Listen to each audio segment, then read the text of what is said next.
Zathura, a space adventure.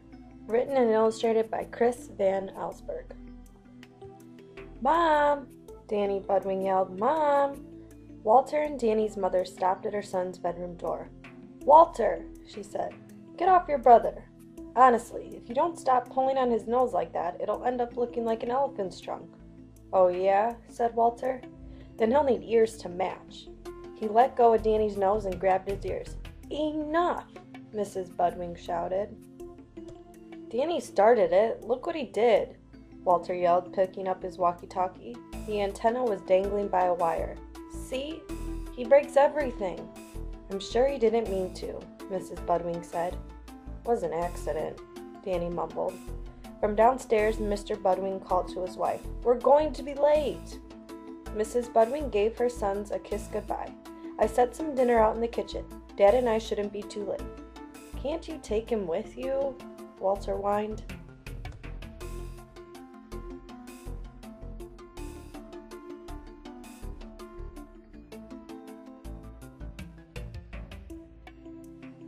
After their parents left, Walter sat down in front of the television.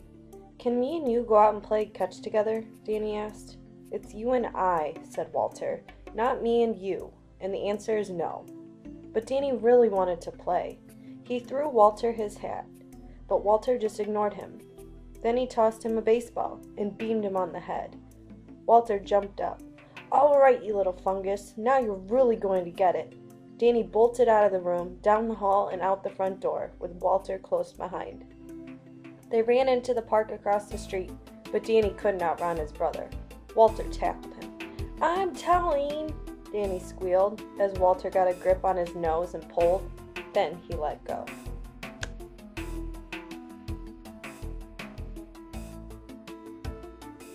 "Hey, what's that?" he said.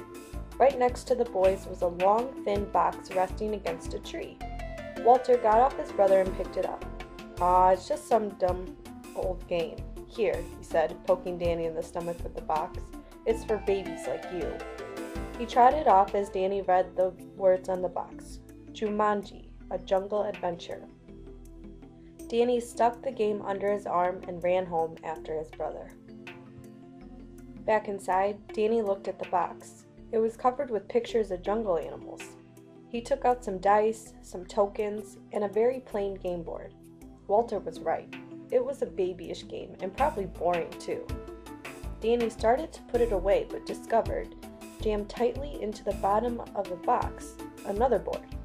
He banged the box on the floor, and out it popped. This board was more interesting. It showed flying saucers, rockets, and planets in outer space, with a path of colored squares leading from Earth to a purple planet called Zathura and back to Earth. Danny put a token on Earth, then rolled the dice. After he'd moved along the path, something surprising happened.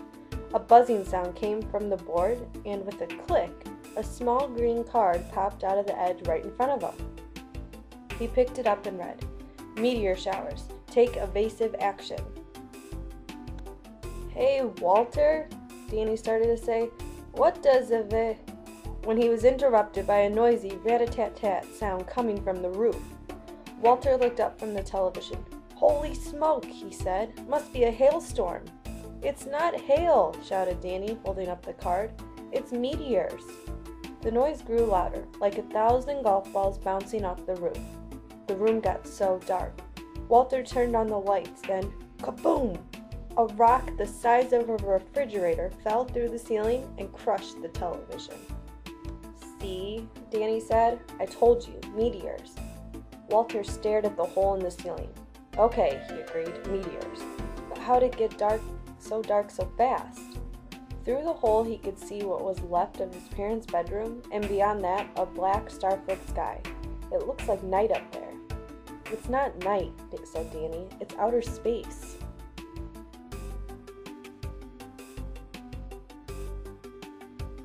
"What are you talking about? Geez, outer space," Walter muttered as he went to the front door. "We just lost track of time. It's night, that's all." He threw open the door and almost took a step outside before he realized there was no outside there anymore. At least, not the one he expected. "See," said Danny, "outer space. He led Walter back to the living room and showed him the Zathura game board and the card.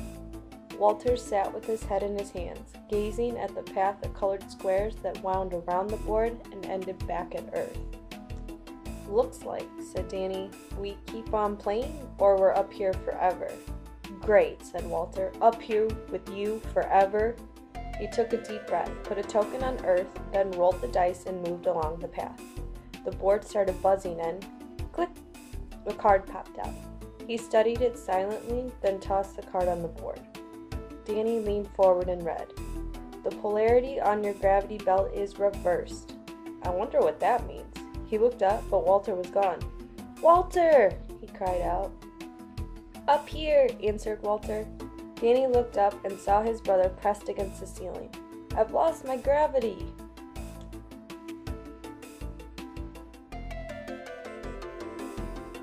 "That's not all you're going to lose," Danny said nervously, because he could see that Walter was being pulled slowly toward the hole in the ceiling and a lonely trip into outer space.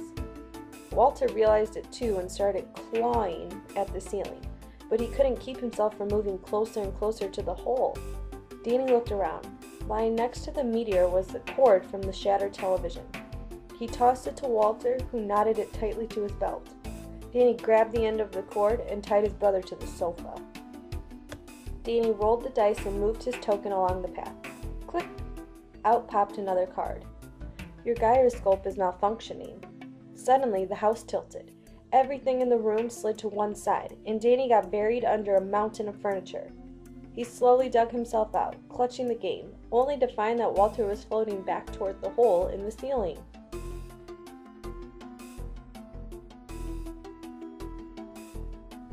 Danny tied him to the sofa again and handed up the dice. Walter rolled and got his gravity back, dropping to the floor with a thud. Danny moved his piece and handed him his card. "Your robot is defective," Walter read. From the hallway came the sound of rattling metal and a steady clank, clank, clank. The boys stared at the doorway as a shiny silver robot stepped into view. He was having trouble walking on the tilted floor. His head rotated back and forth and seemed to freeze on Walter. The robot's eyes lit up and he spoke in an odd mechanical voice. "Emergency! Emergency! Alien life form! Must destroy!" His claw-like metal hands snapped open and shut.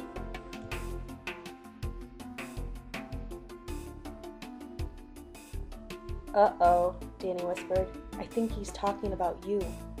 Fortunately, when the robot stepped forward, he missed the door, banged into the wall, and fell to the floor. He got up and did it again, and then again.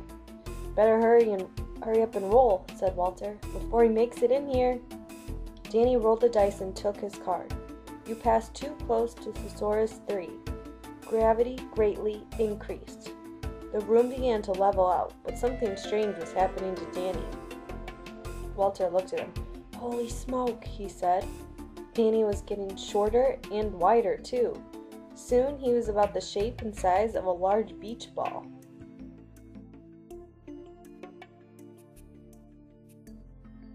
"Walter," he said in a low voice, "I feel very heavy." "Destroy alien life forms," the robot repeated from the hall as he picked himself up again. This time he made it through the door and headed for Walter. Danny yelled to his brother, "Push me!" "What?" said Walter. "Push me!" Danny yelled again. "Just push me!" Walter bent down and gave his brother a shove. Danny rolled across the room and like a giant bowling ball knocked the robot over and flattened his legs. "Did I get him?" asked Danny, who couldn't see because he'd rolled up against a wall and was upside down. Walter pushed him back to the game board. "You sure did," he said, patting his brother's head. "You were terrific." Walter picked up the dice and rolled. He took his card and his hand trembled as he read. "Zorgon, pirate ship launches photon attack." Through the windows, the boys saw a spaceship. 2 points of light shot from the ship and headed directly for the Budwing house. The first one hit the chimney and sent bricks falling into the fireplace. The second hit the upstairs bathroom. Water began dripping down from the hole in the ceiling. Walter handed the dice to Danny, who had a hard time lifting his short, heavy arm. He rolled, and as Walter moved his token for him, he slowly returned to his normal shape. A card popped out. Danny read it silently. "This is bad," he said. "Zorgon pirate boards your vessel." The room shook as the spaceship banged up against the house. The boys heard footsteps on the roof. Through the opening in the ceiling, they saw someone or something climb through the hole in the roof and enter the room above them. Danny and Walter moved to the hallway, standing behind the flattened robot. They held each other, too terrified to move. A humming sound came from their feet. They looked down and saw the robot's eyes light up. He lifted his head, fixed his eyes on the hole in the ceiling, and spoke. "Alien life form, must destroy." His claw-like hands twitched, but he couldn't get up.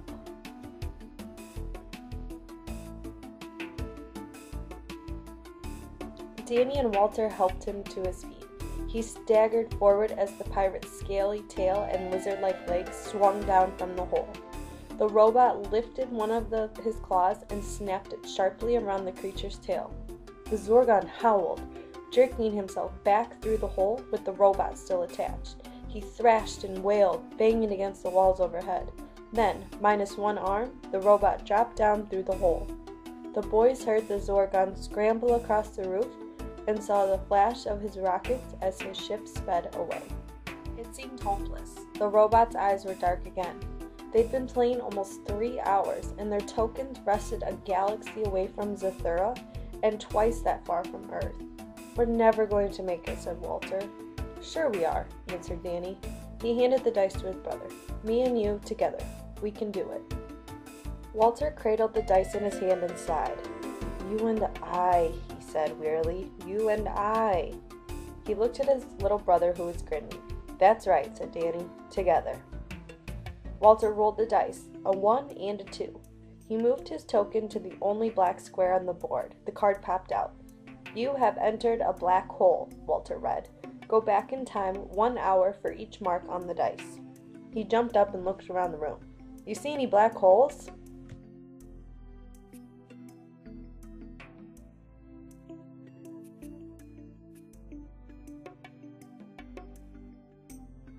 His brother pointed to the floor. A black spot was slowly spreading under Walter's feet, like a perfectly round puddle of ink.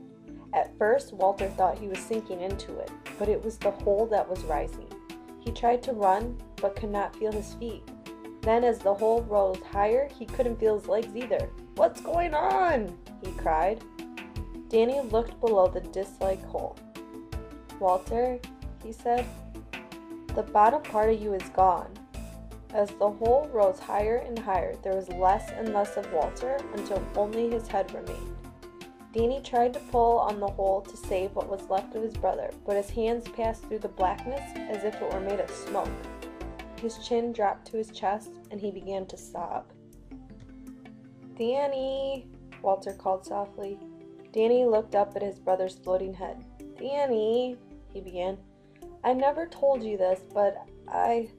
And that was all he got to say, because the hole kept rising, past his mouth, his nose, and finally right over the top of his head. Walter was completely swallowed up, floating in empty darkness. He closed his eyes as he began to spin, plunging head over heels through pitch-black space. Then, thud! He landed hard on his knees. There was something in his arms, something wriggling around. He opened his eyes and found himself back in the park by his house. He had an arm wrapped tightly around Danny's neck and a hand gripping the boy's nose. "I'm telling," Danny squealed. Walter let go and fell back on the grass. He was dizzy, very dizzy. Danny jumped up and started to run, but stopped. "Hey," he said, "what's that?" He went to a tree and picked up a box resting against the trunk. He held the box out to Walter.